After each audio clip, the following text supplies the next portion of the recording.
Salut à toi et bienvenue sur la chaîne. Moi c'est Arnaud Bruckler et dans cette masterclass SEO et Branding, je t'accompagne pour transformer ta passion en une véritable marque d'autorité.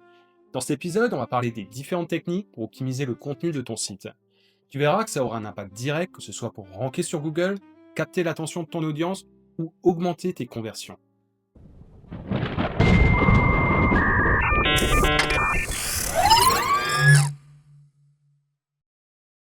On commence tout de suite par l'optimisation de l'élément le plus visible de ta page, ton titre. C'est effectivement la première chose que le visiteur va voir. Il doit donc être accrocheur, clair et idéalement contenir un chiffre ou une promesse forte.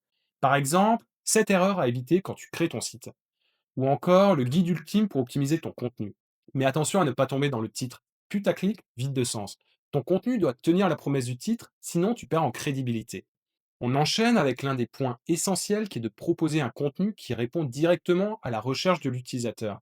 Pose-toi toujours la question si ton visiteur veut une définition rapide, un comparatif détaillé ou plutôt un tutoriel étape par étape. Tu dois adapter à la fois le fond, le ton et la structure de ta page. Concernant la longueur, si tu vois que les 10 premiers résultats sur Google font 1000 mots, inutile d'écrire un contenu de 10 000 mots. Essaie de trouver le format idéal pour l'internaute sans chercher à suroptimiser ton article pour Google. Ensuite, pour renforcer ton contenu, intéresse-toi à la sémantique de tes pages. Personnellement, j'utilise Your Text Guru pour m'aider à améliorer le champ lexical de mes textes. C'est un outil qui te donne des mots-clés intégrés, des mots-clés à éviter et un score de pertinence SEO. Ça te permet d'avoir des contenus parfaitement optimisés et donc potentiellement de venir gagner des positions sur les résultats de recherche. Une autre technique incontournable aujourd'hui concerne l'intelligence artificielle. Tout le monde en parle pour créer du contenu. Personnellement, je trouve ça intéressant suivant l'usage que tu vas en faire.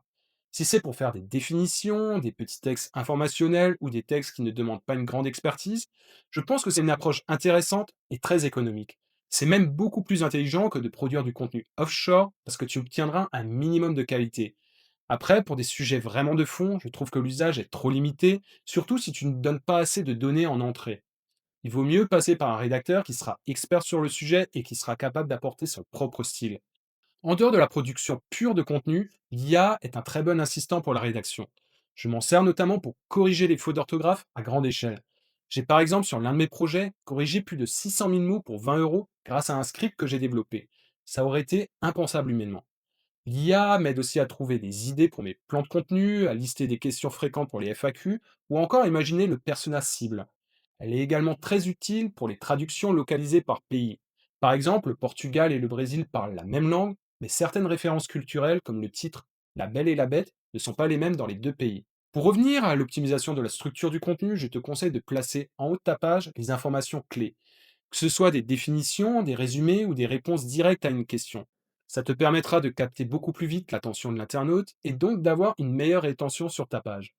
Le reste de ton contenu doit ensuite être parfaitement hiérarchisé avec différents niveaux de sous-titres. Un autre conseil que je peux te donner concerne les formats de contenu que tu vas utiliser.